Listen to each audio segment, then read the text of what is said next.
यार मुसलमान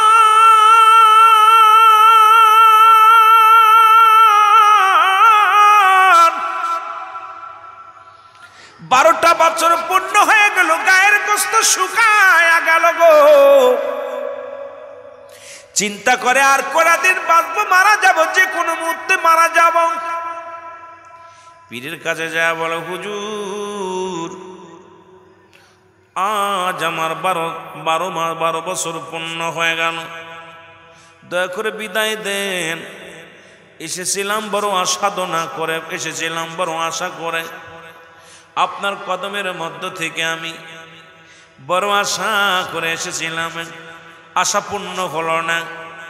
স্ত্রী পুত্র ছেলে মেয়ে এইরকম আজকে আমার বাবারা, আমার কোনো আল্লাহর ওলিরা স্ত্রী মুখাপেক্ষী হয় না, কারণ ওলি কামেল যারা হয় এই দুনিয়ার মধ্যে তাদের সংসার ধর্ম হয় না। শরীয়ত রক্ষাতে বিবি লাগে, শরীয়ত রক্ষাতে ছেলে মেয়ে হয়, কিন্তু তারা এমনভাবে মাওলার প্রেমে ডুবে যায়, স্ত্রী পুত্র পরিবার পরিজন তাদেরকে গ্রাস করতে পারে না, কারণ এই দুনিয়ার মুখাপেক্ষী তারা হয় না। এই দুনিয়ার মুখাপেক্ষী যারা হয়, এই দুনিয়া লুবি আলেম যারা, দুনিয়া প্রেমিক পীর যারা, এরা দুনিয়ার মুখাপেক্ষী হয়। আর রব্বে কারিমের পাগল যারা, দুনিয়ার সব ছেড়ে দিয়া তারা এই দুনিয়ায় মাওলার পাগল হয়ে গেছে। জোরে জোরে বলেন ঠিক কিনা? আল্লাহর ওলি ডাক দিয়ে বলে, বাবা 12টা বছর গোলামি করলা গো, কি বা তোমারে দিব? তোমার দেওয়ার মতো কিছু হয় নাই। ও যুবক, আরো 12 বছর লেগে যাও। কয় হুজুর গো, 12টা বছর আমি আপনার কদমের মধ্যে কাটাইলাম, এই 12 বছরে গায়ের গোশতগুলো শুকায় গেছে। শুধু তাই নয় রে, এই 12টা বছর এত কষ্ট করলাম, সারা রাত জেগে জেগে মাওলারে ডাকলাম, 5 ওয়াক্ত সালাত আদায় করলাম, সারাদিন পরে একবার খাবার পাইলাম, আর এই একবার এক মোটা খাবার পাইলাম, পেটটি ভরে নাই। আর 12 বছর যদি থাকি মারা যাব, নিশ্চিত মারা যাব। আল্লাহর ডাক দিয়ে কয়, বাবা 12 বছর কাটাইলাম, তুমি যা আশা করে আসছে আশা পূরণ হবে না, আরো 12টা বছর সাধনা করতে হবে। বলে হুজুর আমি কি পারবো? মারা যাব, 12 বছর কাটাইতে পারবো না। কয় থাকতে হবে বাবা, থাকো। আবার কষ্ট করে থাকলেন যে আমার ধনী হওয়া লাগবে, বাদশা হব, এলাকার প্রেসিডেন্ট হব, দেশের প্রধানমন্ত্রী হব, বড় আশা স্বপ্ন জাগছে মনের ভিতরে। 12 24 বছর হয়ে গেল। এবার রাত্রেবেলা ডাকতে বলে, হুজুর সকালবেলা আমার 12 বছর পূর্ণ হয়ে যাবে, এই 12 24 বছর পূর্ণ হয়ে যাবে, আমি সকালবেলা বিদায় নিব। কয় বাবা ফজরের নামাজ বাদে তুমি আসবা। ফজরের নামাজ বাদে হুজুরের কদমে আসলেন, আল্লাহর ওলির কদমের মধ্যে এসে দাঁড়িয়ে রইলেন। ডাক দিয়ে বলে, হুজুর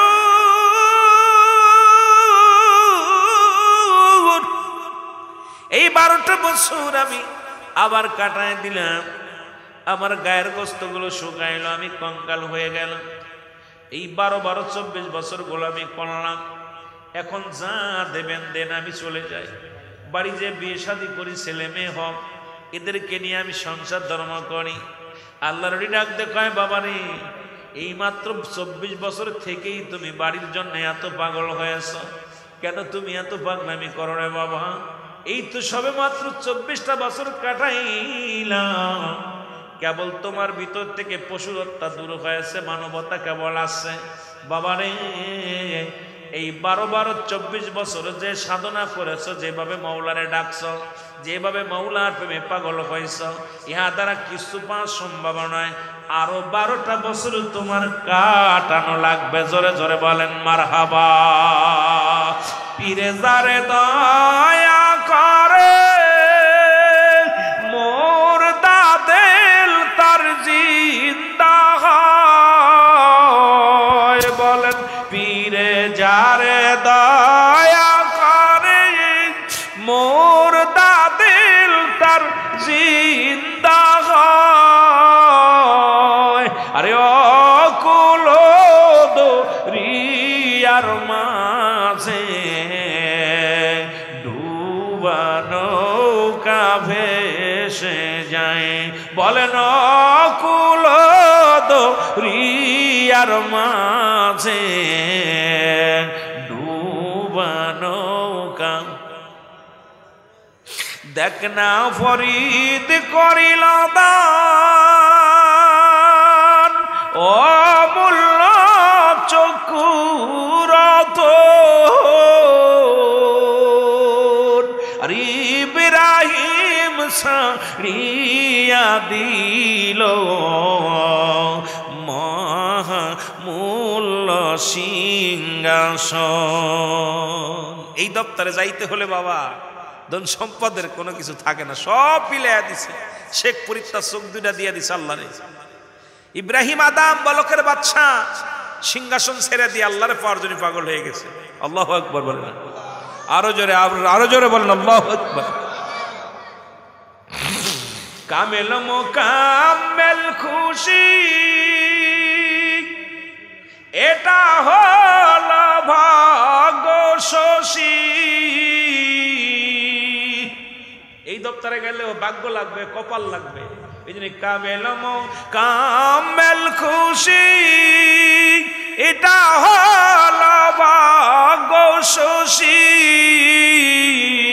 কামেলের পদ তলে জীবন টুকু দেও কোরবান, বলেন কামেলের পদ তলে জীবন টুকু দেও কোরবান। আল্লাহুম্মা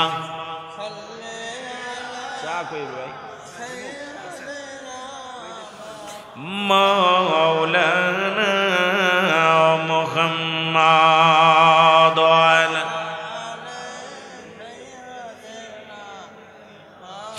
ওই কামেলের পদ তলে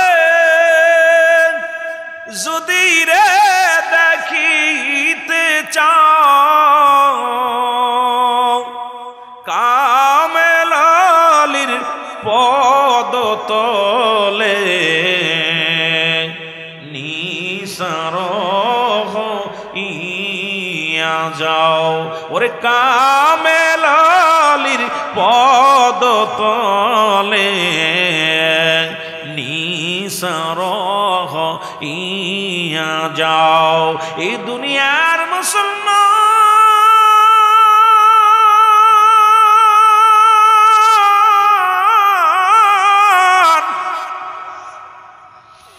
অনেক সাধনা করে আরো 12টা বছর কাটাইল, আরো 12টা বছর পার হয়ে গেল। 3 বার 36 বছর। কয় বছর? জোরে বলেন কয় বছর? সাধনে ভজন করো বাবা, সাধন করো দুনিয়ার মধ্যে। ধৈর্য ধরতে পারো না, মসজিদে নামাজ শেষ করে দোষ শুরু করো, সালাম ফিরে যায় ডান দিকে সালাম ফিরে দোষ শুরু করে দাও। 36 বছর গোলামি করার পর ডাকতে বলো হুজুর আগামী দিন আমার 36 বছর পার হয়ে যাবে। হুজুর বলেন ফজরের নামাজ বাদে আমার সঙ্গে দেখা করো বাবা। যারা ওলি প্রেমিক, যারা দিন দরদি বন্ধুগণ শুনে নাও, যারা ওলিদেরকে ভালোবাসেন, যারা ওলি আল্লাহর কদম ভালোবাসেন, যারা মাওলার নৈকট্য হাসিলের জন্য পাগল, তারা দিলের কান্ডা দিয়ে শুনে নেন। এবার 36 বছর পার হওয়ার পর সকালবেলা ডাকতে বলেন নামাজ বাদে কয় হুজুর আমার 36 বছর পার হয়ে গেল, আজকে আমি বাড়িতে যাব, আমার বিদায় করে দেন। হুজুর বলেন বাবা বিদায় নিবা, কি উপার্জন করেছো তুমি, এমন কি কাজ করেছো বাবা? এই 36 বছর যা করেছো বাবা এর বিনিময় আর কি দেব তোমারে? এই নাও 1 মুষ্টা তরমুজের বিচি, এটা তোমারে দিয়ে দিলাম। জোরে জোরে চিল্লা বলা যাবে না মারহাবা। এরে আল্লাহর ওলির দপ্তর থেকে পাইলেন 1 মুষ্টি তরমুজের বিচি, হাতের মধ্যে নিয়ে চোখের পানি ছেড়ে দিয়া কান্দের কাল্লা। আমার জীবনের শেষ সময় পর্যন্ত কাটাইলাম ওনার দপ্তরে, জীবনকাল কাটায় দিলাম, 36 বছর কাটায় দিলাম। এই 36 বছর সাধনা করে পাইলাম কিছু তরমুজের বিচিটা কি করব? কয়ে তোমার বিদায় করে দিলাম, একটা মিনিট থাকতে পারবা না এই কদমের মধ্যে। বলে হুজুর এই তরমুজের বিচি পাইলাম 36 বছর গোলামি কইরা, এখন ডাকতেছেন না আমার কদম, আপনার কদম থেকে বার করে দিলেন। যাবার বেলায় হুজুর এক নজর আপনার কদম কানা দেখে নি। বলে বাবা যাও, তবে যাবার আগে একটা কথা বলে দেয়, এই তরমুজটা তোমাকে আমি বিদায় করে দিলাম, যেখানে রাত হবে হাঁটতে শুরু করবা, রাতটা সেখানে যাপন করবা, ফজরের সালাত আদায় করবা। এ বাবা ওখানে বইয়া ফজরের নামাজ রাখ দিয়া যেখানে তুমি যে শেষ পর্যন্ত যেখানে যে থামবা, সেখানে যেখানে ঘুম পারবা, ওখানেই তরমুজের বীজগুলো রোপণ করবা এবং ফজরের নামাজ বাদে উঠবা বাবা। উঠিয়া এখান থেকে তরমুজ গাছ থেকে তরমুজ কাটিয়া বাজারে নিয়ে বিক্রি করবা, বিক্রি করিয়া নিয়া এই তরমুজ কিন্তু খাইতে পারবা না বাবা। এই তরমুজ বিক্রি করি আটা বানাইবা, আটা বানায়া রুটি বানাইবা, এই রুটি আটা কিনিয়া রুটি বানাইবা, রুটি বানাইয়া খানা খাবা বাবা। এই তরমুজ তুমি খাইতে পারবা না, যাও তোমার বিদায় করে দিলাম। জোরে জোরে চিল্লা বলা যাবে না মারহাবা। কামেল মুকাম্মেল আল্লাহর নবী বলতেছে বাবা তুমি যেখানে যে রাত হয়ে যাবে সেখানেই তুমি ঘুমায় পড়বা, তবে ঘুমানোর আগে এই বীজগুলো বপন করবা, ভালো করে লাগাইবা। সকালবেলা ঘুম থেকে উঠে দেখবা তরমুজ ধরছে, এটা বাজারে বিক্রি করবা, এটা কিন্তু তুমি নিজে খাতে পারবা না। উনি কি করলেন, যাইতে যাইতে একটা নদীর কিনারায় গিয়ে দাঁড়াইলেন গো। ওখানে নদীর ধারে বালুর মধ্যে তরমুজ গাড়লেন এবং সকালবেলা ঘুম থেকে উঠে দেখে আল্লাহর নবী যা বলেছিল তাই, তরমুজ গাছে তরমুজ ধরেছে। বাজারে গেলেন, বিক্রি করলেন। এইভাবে উনি প্রতিদিন তরমুজ কেটে বাজারে নেয়, বিক্রি করে আটা কেনে, আটা কিনে রুটি বানায়, রুটিগুলো খায় আর ওই তরমুজ গাছের পাহারা দেয় আর মাওলার জিকির করে। ইসমে যাও আল্লাহ আল্লাহ, জোরে জোরে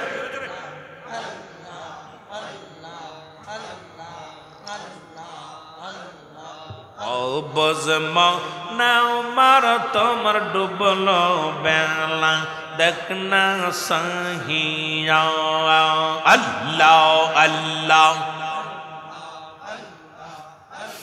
রে পরাও পারার ডাক পড়িলে, পরাও পারার ডাক পড়িলে, পার হবি তুই কি লইয়া ডুবল বেলা, দেখনা সাহিয়া আল্লাহ আল্লাহ। একটু জোরে জোরে ও বজমাওনা মার তুমি ডুবলো বেলা, দেখনা সাহিয়া আল্লাহ আল্লাহ। अरे पौराव पार डक पौड़ीले पौराव पार डक पौड़ीले पार हो भी तुई की लइया डुबलो बेला देखना सहिया अल्लाह अल्लाह सादर जीवन है नए घने रंग तमाशाई काटाइली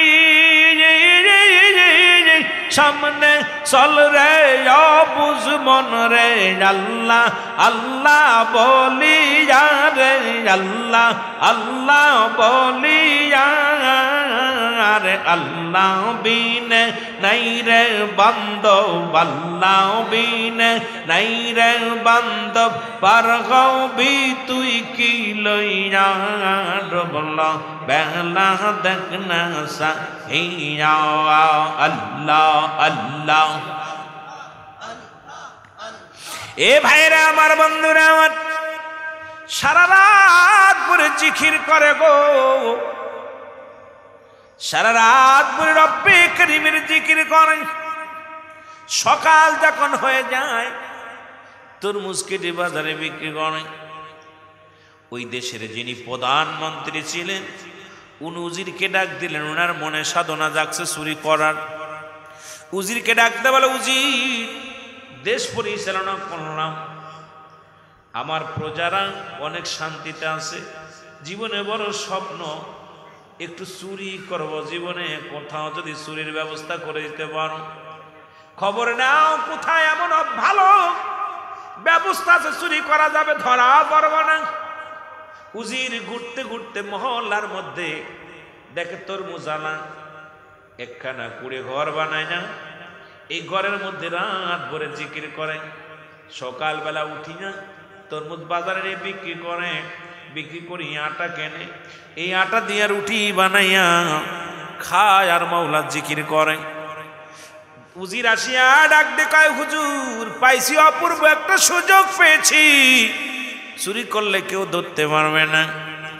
এবার রাতের অন্ধকারে তরমুজ চুরি করার জন্য রওনা হয়ে গেলেন প্রধানমন্ত্রী আর উজির।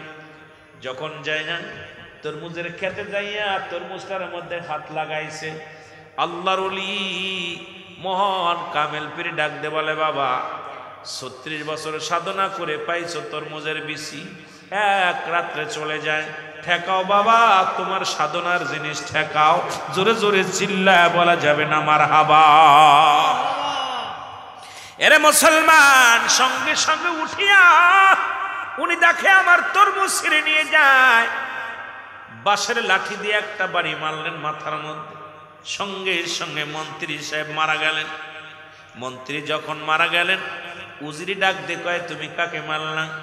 তুমি কি জানো এই দেশের উনি প্রেসিডেন্ট? কয়, প্রেসিডেন্ট হোক না যে হোক না কেন কিচ্ছু যায় আসে না, কারণ আমি 36 বছর সাধনা করে পাইছি তরমুজের বিচি, এক রাত্রে ছিনিয়ে নিয়ে যাবে এটা মানতে পারিনি, এই জন্যে তাকে দুনিয়া থেকে বিদায় করে দিছি। উজির কয়, আমার জীবন যাবে এটা যদি জানতে পারে আমার ফাঁসি হবে রে। তুমি চলো আমার রাজ্যে, চলো চলো রাজ দরবারে যাও। রাজ দরবারে নিয়ে যাওয়া হলো। নিয়ে যাইয়া রানীকে ডাক দে বলে, রানীমা শোনেন, আপনার স্বামী 6 মাসের মধ্যে কারোর সঙ্গে কথা বলবে না, কারণ আপনার স্বামী সাধনার মধ্যে বসেছে, দেশ পরিচালনা আপনি করবেন। কোনো পরামর্শ লাগলে আমি পরামর্শ নিয়ে আসবো। বাবারা গভীর মনোযোগ খেয়াল করবেন। যদিও ছোট্ট আলোচনা, আল্লাহর দপ্তরে গেলে যে কোনো নিয়ত করে গেলে রব্বে কারিম তার বিফলে দেয় না, রব্বে কারিম তার মনের বাসনা পুরা করে। জোরে বলা যাবে না সুবহানাল্লাহ। এ যুবক, এবার 6 মাস চলে গেল। আয় মুসলমান, ওই আল্লাহর মাহবুব বান্দাকে খায়া খায়া সুন্দর চেহারা শুরু তৈল, ফলমূল খাওয়াইয়া সুন্দর সুন্দর তার চেহারা ফিরল। 6 মাস পর উজির বললেন, বউ রানীমা দেখা হবে আজকে, তবে 6 মাস যেহেতু দেখা হয় না, এই 6 মাস স্বামীর সঙ্গে আপনার দেখা হয় না, আপনার আবার বিয়ে করানো লাগবে। এবার রানীর সঙ্গে বিয়ে হলো, আল্লাহর ওলির মুরিদের মুসলমান বিয়ে হয়ে গেল। উনি মনে মনে ওই যে কল্পনা করেছিল কাগজের মধ্যে যে আল্লাহর ওলির দপ্তরে গোলামি করলে, খেদমত করলে হয় বাদশা না হয় ফকির। ওনার স্বপ্ন ছিল বাদশাহী হওয়ার, দেশ পরিচালনা করার। রব্বুল আলামিন তারে পুরা করছে। রানীর সঙ্গে বিবাহ হয়ে গেল, সঙ্গে দেখ বাসর হয়ে গেল। বাসর রাত্রে রানী দেখে রে উনার স্বামী নয়, একজন আল্লাহর মাহবুব বান্দা। এবার উজির কয়, যেহেতু বিয়ে হয়ে গেছে, মানুষ যদি জেনে যায় আপনার ইজ্জত থাকবে না, চেপে যান। এবার বিবাহ হয়ে গেল। মুসলমান গভীর মনোযোগ আমার বাবারা, এই রকম চলতে লাগলো। উজির তো কি করে মুসলমান শুনে নেন। আমার ভাইরা, আমার বন্ধুরা, আমার আস্তে আস্তে ওইগুলোই যাচ্ছে। আমার বাবারা, আমার বন্ধুরা, আমার গভীর মনোযোগ। এবার উনি কি করলেন? আল্লাহর ওলির মুরিদ কি করলেন? দেশ পরিচালনা রাজা হইলেন, প্রধানমন্ত্রী হয়ে গেলেন। এইভাবে চলতে লাগলেন, কিন্তু দুনিয়ার কোনো মুখাপেক্ষী ছিলেন না। উনি বললেন, হঠাৎ করে একদিন নদীর ঘাটে দেখে বসে আছে, চোর ধরে নিয়ে আসলে ছেড়ে দেয়, যে ধরে তাকে আটকায়, যে খুন করে মুসলমান খুনের আসামিকে ছেড়ে দেওয়া হয়। অন্যায় কাজ এগুলো দেখতে দেখতে উজির কয়, কি বিপদে পড়লাম, এই বিপদ থেকে আমার বাঁচার দরকার। গবেষণার মধ্যে বসলেন। হঠাৎ দেখতে পানি দিয়া ভাসতে ভাসতে একটা ফুল যায়। এই ফুলটা দেখিয়া চিন্তা করে দুনিয়ার মধ্যে এমন চমৎকার ফুল তো কখনো দেখি নাই, মন্ত্রী আমার দেখে খুশি হয়ে যাবে। ফুলটা নিয়ে দিলেন প্রধানমন্ত্রীর হাতে, কয় বাবা রে, আগামী দিন যদি এরকম 7টা ফুল না এনে দিতে পারো তোমার গর্দান চলে যাবে। এ মুসলমান কোথায় বিপদ, ফুল তো নিজেও চেনে না, একটা ফুল নয় এইরকম 7টা ফুল যদি দিতে না পারো তোমার গর্দান চলে যাবে। উনি যা বিবিরে ডাক দেখায়, বিবিরে আমি কোন বিপদ রেখে আনলাম, প্রধানমন্ত্রীকে পাগলে মেরে ফেলেছে, তাকে প্রধানমন্ত্রী চেয়ারে বসাইলাম, এখন বলছে 7টা ফুল যদি এনে দিতে পারি আমাকেও দুনিয়া থেকে বিদায় করে দিবে। এখন কি করা যায়? বিবি কয় একটা সাধন, একটা চিন্তা করো, যে কোনো একটা উপায় বাইর হবে। আমার বাবারা, আমার বন্ধুরা আমার, উনি আবার গেলেন ফুলের সন্ধানে, নদীর ঘাট দিয়ে হাঁটতে হাঁটতে, নদীর ধার দিয়ে হাঁটতে হাঁটতে রওনা দিলেন।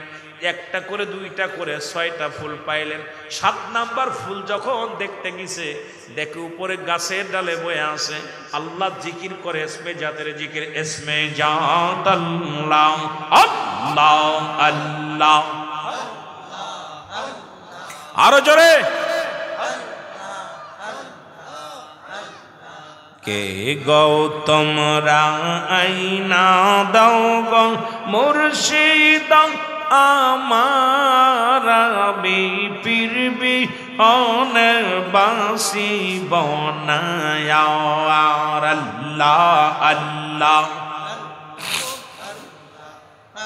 আইরে কে গৌতমরা আইনা দাও গো মুর্শিদ দয়া মার, খায় খায় মুর্শিদ দয়া মার, আমি পিরবি অনে বাসি বনায় আল্লাহ আল্লাহ। আজাসি কাল আসি বলে দয়াল গেছে আমায় ফেলে, আর দয়ালের চরণে কান্দি, দয়ালের চরণে কান্দি, দাও না একবার নিয়াকে গো তোমরা আইনা দাও গো মুর্শিদ আমার, বিপিরবি অনে বাসিব না আল্লাহ আল্লাহ। মারহাবা বলেন না, লম্বা জিকির না, জিকির উদাহরণ দেব, ভয় নাই, ভয় নাই। জিকিরটা নিয়ে অনেক আমাদের সুন্নি আকীদার ভাইয়েরা, এটাকে নিয়ে অনেক বাতিলপন্থীরা অনেক ফিতনা করতেছে, আমরা ধীরে ধীরে যাব। এবার উজির যা দেখে রে, জিকির করতে করতে কলিজাটা ফেটে যায়, এক এক ফোঁটা রক্ত পানির মধ্যে পড়ে, এক একটা ফোঁটার মধ্যে এক একটা ফুল হয়ে যায়। তাকায় দেখে উনি আর কেউ নয়, উনি যিনি প্রধানমন্ত্রী, উনি সেই লোক যাকে আমি চেয়ারের মধ্যে বসাইছি। এই লোকটা ওই গাছের মধ্যে বয়া বয়া আল্লাহ জিকির করে। এবার বললেন বাবা, ফুল নিয়ে চলে আসলেন, আসিয়া বলেন হুজুর আপনার 7টা ফুল আমি আনছি, নেন। কয় বাবারে ফুল 7টা পাইলাম, ফুলের গাছটা কেমন বলো? ফুল যে 7টা আমাকে দিলা, এই গাছটা দেখতে কেমন? বলে হুজুর বেয়াদবি মাফ করবেন, আমি গাছের সন্ধান পেয়েছি, ওই গাছটা আর কেউ নয়, ওই গাছটা হলেন আপনি। জোরে জোরে চিল্লায়া বলা যাবে না মারহাবা। আল্লাহর ওলি একটা চিৎকার মেরে ডাকতে বলে বাবা হুজুর, আমি আউলিয়ার দপ্তরে গিয়েছিলাম রে, মনে বড় স্বপ্ন ছিল আমি বিশাল রাজত্ব পাইব, দুনিয়ার মধ্যে আমি রাজা হব, আমি প্রধানমন্ত্রী হব। এই সাধনা আমার অন্তরের ভিতরে জেগেছিল, আমি গিয়েছিলাম, রব্বি কারীম আমার আশা পুরা করেছে, আমি বাদশা হয়েছি রে বাবা। যেহেতু গাছ চিনতে পেরেছ, আমি দুনিয়ার মুখাপেক্ষী নয়, আমি দুনিয়ার জন্য আমি এত পাগল নয়। আরে দুনিয়ার মধ্যে শান্তি নাই, দুনিয়াটা হলো ভালো হওয়া খেলাফ, এই দুনিয়াটা পচা দুর্গন্ধ মরি, মানুষের চরিত্র কুকুরের চরিত্র রাসূল বলে গেছেন শেষ জামানার মানুষগুলো শুধু সম্পদমুখী হবে, দুনিয়ার মানুষগুলো এমন লোভী হয়ে যাবে আজকে ভাইয়ের জন্য সম্পদের জন্য ভাই হয়ে বাইরে খুন করবে, আজকে দুনিয়ার মধ্যে সন্তান বাবারে খুন করে, স্ত্রী স্বামীকে ফেলে চলে যায়, স্বামী স্ত্রীকে রেখে চলে যায়, ভাইকে কষ্ট দেয়, বোন ভাইয়ের সম্পদ ফাঁকি দেয়। মুসলমান আজকে দুনিয়াটা রাসূল এমনি বলে জান্নাই বাল হুয়া কেলাম, এই দুনিয়াটা পচা দুর্গন্ধ মরি, মানুষের চরিত্র হলো কুকুরের চরিত্র। কুকুর যেমন মরি পাইলে খুশি হয়, শেষ জামানার মানুষগুলো সম্পদ পাইলে বেশি খুশি হয়। জোরে বলো আল্লাহু আকবার। ও যুবক দিলের কান্ডা লাগা শোনো, যেহেতু তুমি আমার ঠিকানা পেয়ে গেছো, আমি আর দুনিয়ার মধ্যে নয়, আমাকে যেতে দাও। আমি জঙ্গলার মানুষ, জঙ্গলে চলে যায়, আমাকে এই রাজ দরবারে আমার জায়গা নয়, এই রাজশী প্রাসাদে আমার জায়গা নয়, আমার ঠিকানা আমি আল্লাহর বান্দা, আল্লাহর প্রিয় বান্দা, আমি আল্লাহর প্রেমে পাগল, সুতরাং আমার জঙ্গলায় আমার ঠিকানা। এই জন্য আল্লাহর মাহবুব বান্দা যারা দুনিয়ার মধ্যে আগমন করেছে, দুনিয়ার ধন সম্পদের জন্য নয়, দুনিয়ার লোভ লালসার জন্য নয়, তারা এমন পাগল, এই দুনিয়া চেনেন নাই চেনিস আখিরাত, এই দুনিয়ার মুখাফেক কি নয়, তারা ওই দুনিয়ার মুখাফেক কি। জোরে জোরে চিল্লায় বলেন ঠিক কিনা। এ যুবক, বুখারী শরীফের হাদিস, রাসূল নিজে ঘোষণা করেছেন, আল্লাহ পাক নিজে হাবিবকে জানিয়ে দিয়েছে, হাবিব জানিয়ে দাও, আমার হাবিবের জানিয়ে দাও, পৃথিবীর মধ্যে যদি কোনো ব্যক্তি ওলি আল্লাহর সঙ্গে দুশ্মনী করে, আমি আল্লাহ তাদের সঙ্গে জিহাদ ঘোষণা করি। জোরে বলা যাবে না মারহাবা? আরো জোরে বল আল্লাহু আকবার। ওলিদের বিরোধিতা করে, পৃথিবীর মধ্যে যারা ওলিদের বিরোধিতা করবে, ওলি আল্লাহদের সঙ্গে দুশ্মনী করবে, বেয়াদবি করবে, দুদিন আগে হোক দুদিন পরে হোক তাকবীরে পোকা লাগবে। এই মানুষগুলো কেন বোঝে না রে মুসলমান? বেয়াদবে দেউমিয়া সাদো বেউলিয়া, বেয়াদবে দেউলিয়া, এই পৃথিবীর মধ্যে। এই জন্য শুরু থেকে বললাম, চারটা বিষয় নিয়ে, তিনটা বিষয় নিয়ে আমি কথা বলতেছিলাম, আদব, বুদ্ধি, মহব্বত, সাহস। আর এই চার গুণ যাদের মধ্যে আছে, কোনোদিন তারা বেয়াদবি করতে পারে না ওলিদের সঙ্গে। কারণ এই বাংলাদেশি ইতিহাস পড়ে জানলাম, বাংলাদেশ ইসলাম আল্লাহর ওলিরা। জোরে জোরে বলেন ঠিক কিনা। ইতিহাস পড়ে মোরা জানলাম ওলিগণ এনেছে ইসলাম। বলেন ওলিগণ এনেছে। আরো জোরে বলেন ইতিহাস পড়ে মোরা জানলাম ওলিগণ এনেছে ইসলাম। বলেন ওলিগণ এনেছে। শাহজালাল শাহপরান শামসুল হক এনায়েতপুরী ফরিদপুরী, এরাই তো এনেছে ইসলাম। ইতিহাস পড়ে মোরা জানলাম ওলিগণ এনেছে ইসলাম। আল্লাহুম্মা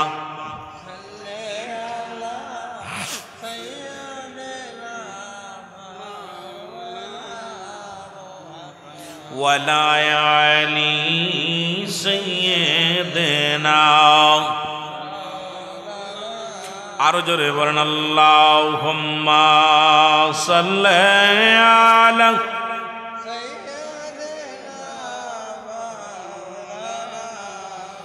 ওয়ালা আলী সাইয়্যিদিনা। এ ভাইরা আমার, বন্ধুরা আমার, গভীর মনোযোগ। ওলি আল্লাহদের সঙ্গে ওলি আল্লাহর কত পাঠ। খাজা মাইনুদ্দিন চিশতি রাহমাতুল্লাহ আলাইহি, জোরে বলেন না মারহাবা। আর একটু জোরে, আর একটু জোরে। উনি পিতৃরাজ বেয়াদবি করলেন। দুনিয়ার মধ্যে কেমন আমি ওলি আল্লাহদের দপ্তরে যেহেতু রোজ মাহফিলে আসছি, আগেই বলছি ওলি আল্লাহদের বিষয় নিয়ে কথা বলা লাগবে, তাদের বিষয়ে একটু বোঝানো লাগবে।